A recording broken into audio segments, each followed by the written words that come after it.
आप देख रहे हैं अपना बिहार और आपके साथ मैं हूं विवेक। पटना में हत्या की 2 वारदातों को लेकर जमकर हंगामा हुआ है। पटना सिटी और अनीसाबाद में लोगों ने सड़क जाम किया, हंगामा किया और इसके काफी देर तक आवाजाही बाधित रही। हत्या पर हंगामा,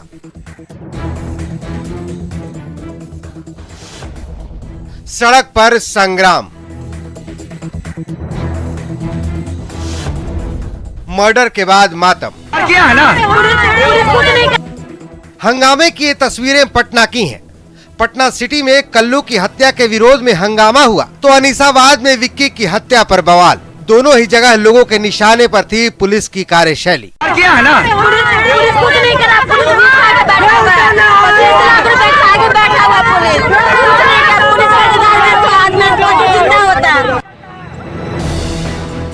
पहले विक्की पासवान की मर्डर मिस्ट्री को जान लीजिए। हाथ में फोटो लेकर विरोध जताती ये विक्की पासवान की पत्नी है। विक्की 19 अप्रैल को लापता हुआ, लेकिन 12 मई को जब घर वाले थाने गए तो पुलिस ने बताया कि उसकी हत्या तो 30 अप्रैल को ही हो गई थी। इंसिडेंट हुआ था, उसका उद्भेदन भी कर दिया गया है और इनको जो है एग्जैक्टली जो है आई थिंक कुछ मिसकम्युनिकेशन हो गया, उसको सॉर्ट आउट करवा दिया गया है। जो भी परिजन है उनको पता है, इंसाफ उनको दिला दिया गया है। वो जा रहे था ना अपना इशू सॉर्ट आउट करवा ले रहे, जो भी प्रॉब्लम है। अब जरा पुलिस की थ्योरी जान लीजिए। विक्की पासवान की हत्या अवैध संबंध के चक्कर में हुई। पुलिस की माने तो विक्की ने अपनी प्रेमिका के पति की हत्या की सुपारी दी थी, लेकिन अपराधियों ने महिला के पति की आर्थिक स्थिति को देखकर हत्या का इरादा टाल दिया और सुपारी किलर ने विक्की की ही हत्या कर दी। हालांकि विक्की के घरवाले पुलिस पर मामले की लीपापोती का आरोप लगा रहे हैं। मेरा भाई के मर्डर हो गया। कब मर्डर हुआ? पता नहीं, पुलिस बोलते कि 30 तारीख को मार दिया गया है। 29 तारीख को गायब हुआ था। पुलिस का रिपोर्ट है कि 30 तारीख को मार दिया गया है। लोगों को आज हम लोग को कोई बिना बुलाए हुए हम लोग पूछने गए थाना पे, तो फोटो दिखा रहे कि भाई तुम्हारा मर गया। हत्या को लेकर लोगों का गुस्सा पटना सिटी में भी दिखा। मोहम्मद फिरदौर उर्फ कल्लू की हत्या के विरोध में लोगों ने पटना सिटी के पीर वैस मार्केट के पास अशोक राजपथ को जाम कर दिया। दरअसल कल्लू को बुधवार को गोली मारी गई थी, जिसकी मौत गुरुवार को इलाज के दौरान एनएमसीएच में हो गई।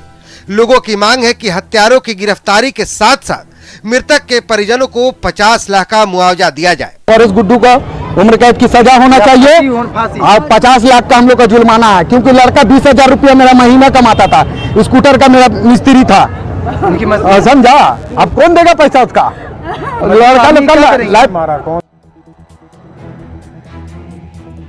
हालांकि दोनों ही जगह पुलिस ने समझा बुझाकर जाम खुलवा दिया, लेकिन इन हत्या की वारदातों ने एक बात साफ कर दिया है कि बदमाशों पर पटना पुलिस का कोई खौफ नहीं रहा। न्यूज़ 18 के लिए पटना सिटी से मनोज कुमार की रिपोर्ट। वैशाली में भी एक छात्रा की गोली मारकर हत्या कर दी गई। हत्या के बाद अपराधी फरार हो गए। घटना महुआ के चक फतेह गांव की है, जहां कोचिंग से लौट रही छात्रा को अपराधियों ने गोली मारकर हत्या कर दी। हत्या के बाद आक्रोशित लोगों ने गांधी चौक पर शव के साथ प्रदर्शन किया। हत्या का शक कोचिंग के ही एक छात्र पर है।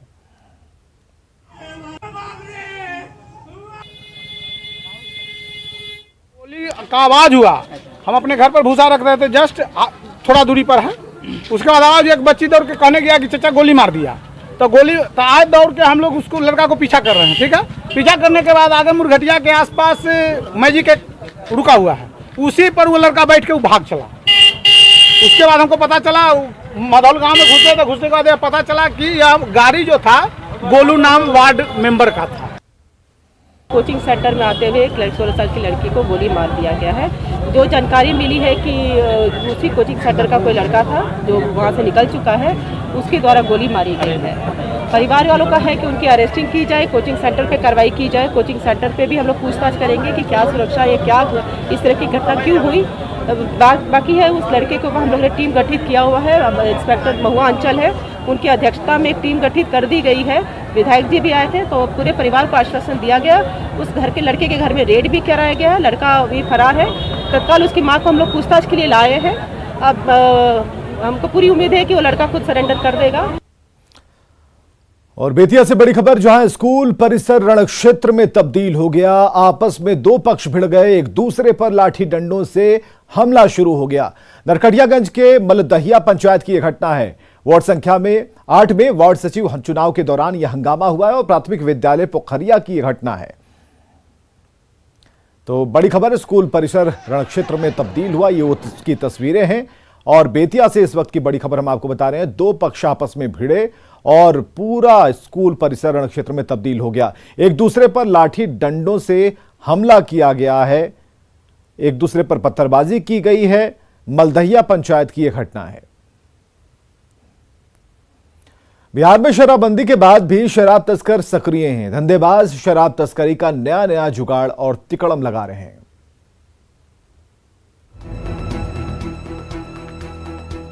तस्वीर में जो जनरेटर आप देख रहे हैं वो बिजली नहीं शराब परोसती है। जी हाँ, हैरान करने वाली ये तस्वीर कैमूर की है, जहां एसटीएफ और दुर्गावती पुलिस ने संयुक्त कार्रवाई करते हुए टोल प्लाजा से डीसीएम ट्रक से भारी मात्रा में शराब बरामद किया। पुलिस तस्करों के नायाब तरीके को देखकर दंग रह गए। ट्रक पर लदे डीजे जनरेटर में तहखाना बनाकर भारी मात्रा में शराब छुपाई गई थी। डीसीएम ट्रक के अंदर रखे गए डीजे जनरेटर के गुप्त तहखाने में भारी मात्रा में शराब लोड कर दिल्ली से बिहार के मुजफ्फरपुर खपाने की तैयारी थी। पुलिस ने शराब को जब्त कर ट्रक के ड्राइवर को भी गिरफ्तार कर लिया है। गिरफ्तार ड्राइवर विकास सिंह यूपी के गाजियाबाद जिले का रहने वाला है, जिसे शराब सप्लाई करने को लेकर 10,000 रुपए मिले थे। बिहार में कभी एम्बुलेंस तो कभी एलपीजी सिलेंडर और जनरेटर के जरिए शराब तस्करी का जुगाड़ कर धंधेबाज पुलिस की आंखों में धूल झोंकने की कोशिश करते रहे हैं। लेकिन बिहार में शराबबंदी को सफल बनाने को लेकर पुलिस भी उनकी हर चाल पर नजर रख रही है। न्यूज़ 18 के लिए कैमूर से अभिनव कुमार सिंह की रिपोर्ट। मधुबनी से बड़ी खबर आ रही है, ट्रक से भारी मात्रा में शराब जब्त की गई है। ट्रक में तहखाना बनाया गया था तस्करी के लिए। तहखाने के ऊपर फर्नीचर रखे हुए थे। NH 57 पर पुलिस ने कार्रवाई की, जांच की तो पता चला कि ट्रक के अंदर एक तहखाना भी है जिसके ऊपर फर्नीचर रखा गया था ताकि किसी को शक न हो। और ऐसे में एक बड़ी कार्रवाई की गई है। और मधुबनी से बड़ी खबर ये तस्वीर है, जहां ट्रक से भारी मात्रा में शराब जब्त की गई। तहखाना बनाया गया था ट्रक में और ऊपर फर्नीचर रखी हुई थी। NH 57 पर पुलिस की कार्रवाई में ये कामयाबी मिली। गश्ती क्रम में पुरवारी टोल के पास NH पर संदेह अवस्था में इस ट्रक को हम लोग देखे, तो वहाँ जब पहुँचे तो देखे कि एक ट्रक खड़ी है और कोई आदमी है नहीं, अंधेरा में लगता है कि वो देख के हम लोग को भाग गया। उसके बाद यहाँ ला के इसका तलाशी ले रहे हैं, तो ऊपर में फर्नीचर रखा हुआ था और उसके बाद उसको खाली कराया तो ट्रंक ऐसा बनाया हुआ है, उसमें विदेशी शराब है। चुनाव आयोग ने 15 राज्यों की 57 राज्यसभा सीटों पर चुनाव का ऐलान कर दिया है और इसमें बिहार की 5 और झारखंड की 2 सीटें हैं। 10 जून को इन सभी सीटों पर चुनाव होंगे।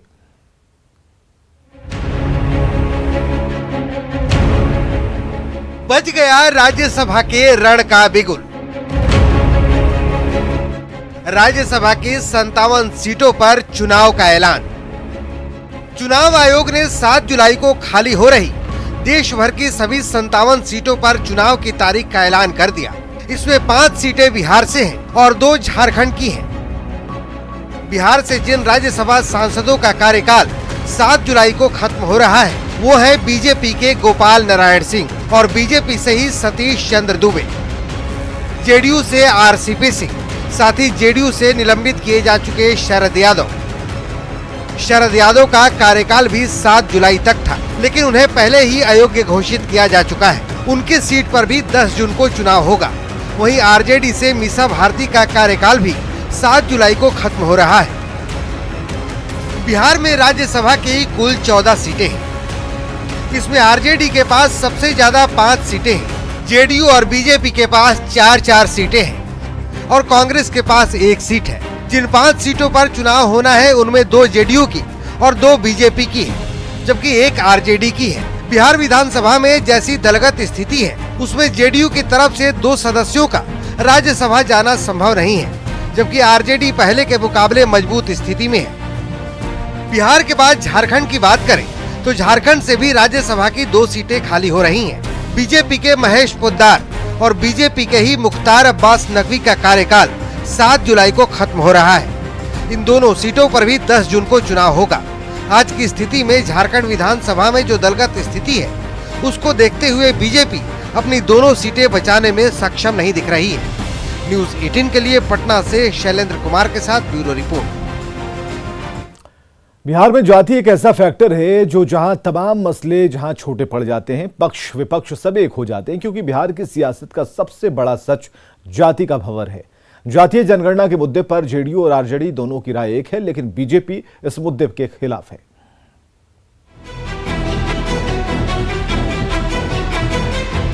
पिछले 20 दिनों में नीतीश कुमार और तेजस्वी यादव की 3 बार मुलाकात हुई। 2 मुलाकात तो इफ्तार के मौके पर थी, लेकिन तीसरी मुलाकात बिहार के सबसे बड़े फैक्टर जातीय जनगणना को लेकर थी, जिसे लेकर दोनों नेताओं की मुलाकात 11 मई को हुई।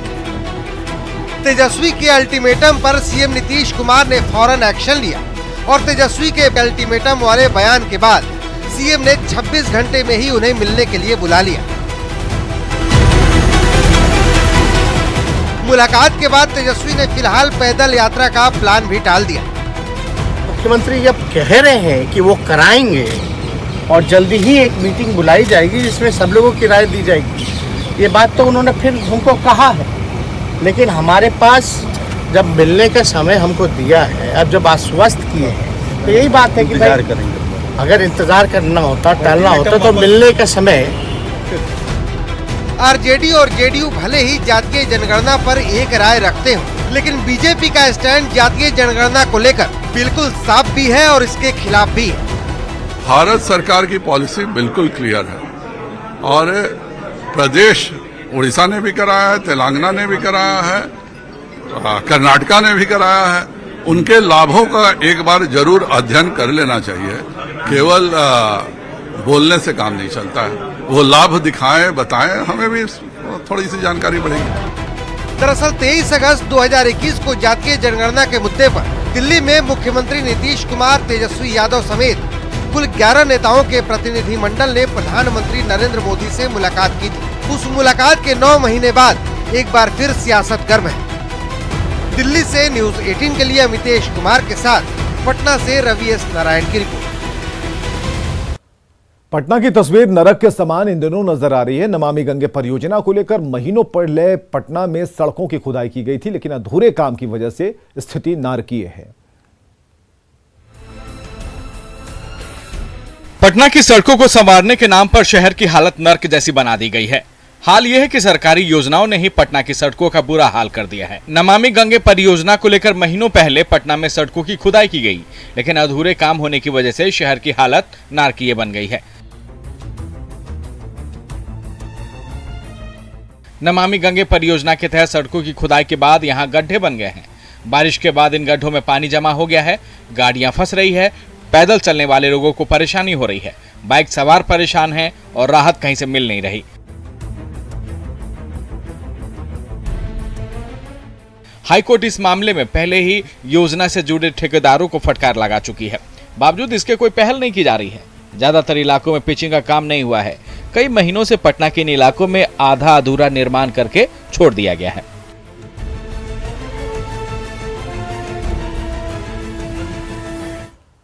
बिहार के सीएम नीतीश कुमार ने अचानक संप हाउस का निरीक्षण करने निकल गए और सीएम पटना के कुछ महत्वपूर्ण संप हाउस का निरीक्षण करते दिखे।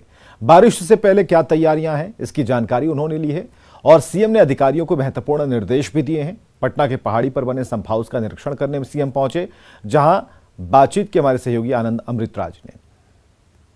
मानसून आने का पहले बिहार के मुख्यमंत्री नीतीश कुमार पटना के तमाम संप हाउस का निरीक्षण कर रहे हैं और इस वक्त हम आपको तस्वीर दिखा रहे हैं। इस वक्त एक संप हाउस है जहां पर वो पहुंचे हैं और एक एक चीज़ का निरीक्षण कर रहे हैं और इस दौरान उनके साथ तमाम जो अधिकारी हैं वो भी मौजूद हैं और हर एक चीज़ की जानकारी लेने की कोशिश कर रहे हैं कि बरसात के पहले पटना में संप हाउस की स्थिति क्या है और संप हाउस का जायजा लेकर तमाम अधिकारियों से फीडबैक भी ले रहे हैं और उन्हें कई महत्वपूर्ण निर्देश भी दे रहे हैं। तो इस वक्त आप तस्वीर देखिए, आनंद किशोर भी मौजूद हैं और बुडको के जो अधिकारी हैं, नगर निगम के अधिकारी, तमाम अधिकारी मौजूद हैं। मुख्यमंत्री एक एक चीज़ की तस्वीर लेने की कोशिश कर रहे हैं, जानकारी लेने की कोशिश कर रहे हैं कि तैयारी कहाँ कुछ है। इस वक्त सर जायजा लिया है सर मानसून के पहले, कैसी तस्वीर है सर? अरे पहले क्या ही जानते ही आप लोग सब, सीवरेज ट्रीटमेंट प्लांट को बन रहा है उसको देखना, ताकि जो भी अभी अब बरसात अब होने वाला है ना कुछ समय के बाद, जून के बाद से, तो इसलिए उसको देखते हुए एक बार तो आप जानते ही हैं 19 में कितना खतरनाक स्थिति, तो उसी समय सब जो तय किया गया उसी के आधार पर काम हो रहा था। आज बंद किया कि जरा देख लें, तो वही काम सब जहाँ हो रहा वही देखने आ गए, वही जाएगा जैसा बता रहे हैं, इसका भी काम पूरा हो जाएगा। ऐसा फीडबैक है सर? और फीडबैक है, लोग काम कर रहे हैं, लेकिन हमने जो कहना था वो कह दिया कि बाकी सब बहुत सारे रोड्स को भी तो इसके चलते उसी से निकाल रहे हैं, तो जो रोड बना हुआ है वो भी तो उसमें काफ़ी तरह का एक तरह से फिर से ठीक ढंग से बना देने की ज़रूरत है ना, ऊपर से कहीं कहीं काट करके निकालते ना हैं, तो ये भी बात हुई है, वो सब करके ताकि तेज़ी से रोड वाला भी हो जाए, कोई तरह की दिक्कत नहीं आवे, अगली बार किसी तरह की परेशानी न हो, ये सब है, ये सब हो जाए। नहीं अभी तो है, अरे हम तो इन लोगों को और कुछ सलाह दिए हुए आज से नहीं पहले से, इसीलिए आके देखने आए हैं और क्या। अरे हम लोग तो और चाहते हैं कि जो पानी सीवरेज ट्रीटमेंट प्लांट से आता है उसको कह कर गंगा नदी में भेजिएगा, उसको तो क्यों नहीं यूज करके उसको सिंचाई के लिए इस्तेमाल करेंगे, ये भी बात हमने कहा है पहले, तो उसके लिए भी लोग थोड़ा काम करना शुरू किए।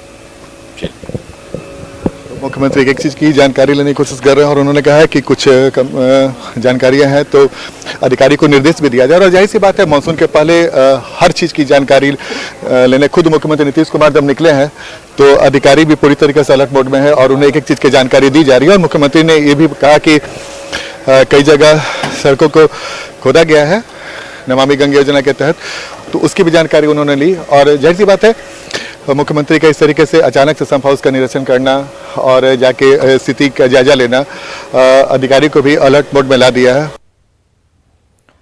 धर्मयुद्ध को लेकर कोर्ट ने सख्त रुख अख्तियार किया है। वाराणसी के ज्ञानवापी में 17 मई से पहले सर्वे का काम करने का निर्देश दिया, तो वहीं मथुरा में चल रहे विवादों के निपटारे के लिए 4 महीने का वक्त दिया गया है, जबकि ताजमहल को लेकर कोर्ट ने पुख्ता रिसर्च करने की बात कही है।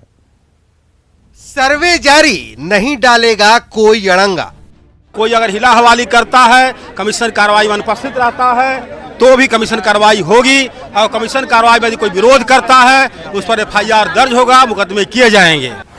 सर्वे में अड़ंगा तो चलेगा कोर्ट का डंडा। या ताला खोल करके, ताला तोड़ करके कमीशन कार्रवाई का आदेश मिल गया, नहीं हटेंगे court commissioner Ajay Mishra. Court ने आज फैसला बड़ा स्पष्ट दे दिया कि अजय कुमार मिश्रा कमिश्नर नहीं बदले जाएंगे, अजय कुमार मिश्रा के साथ विशाल सिंह भी कमिश्नर लगाए गए। धर्म युद्ध पर कोर्ट क्रुद्ध।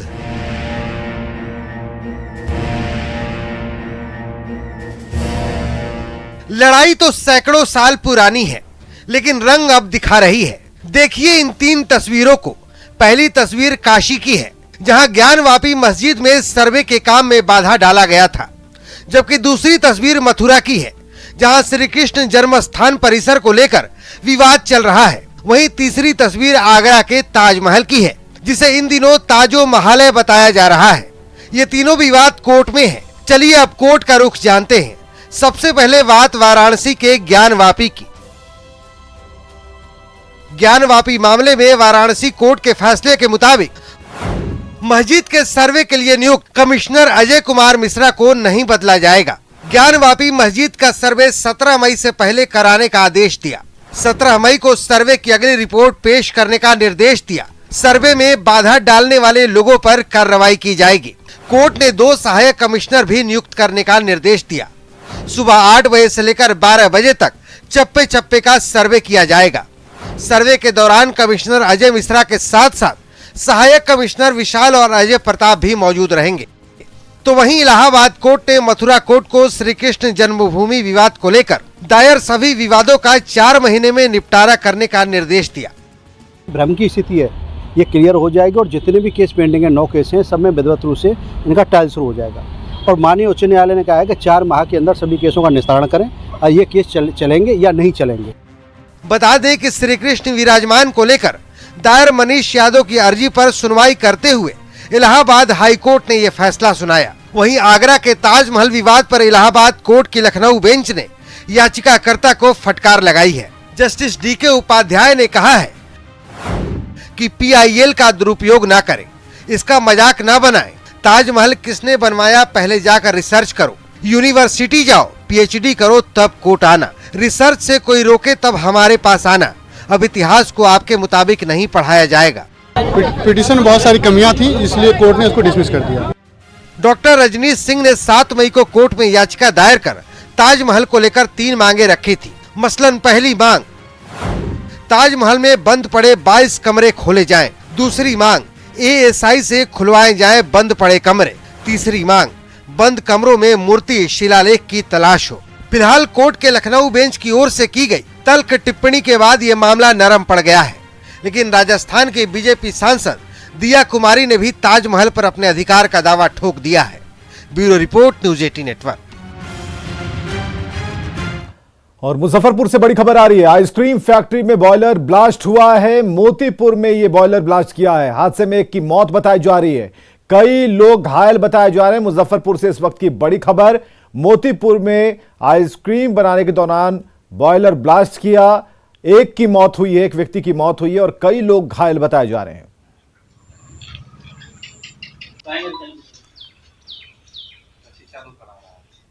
और आगे देखिए, जोहार झारखंड।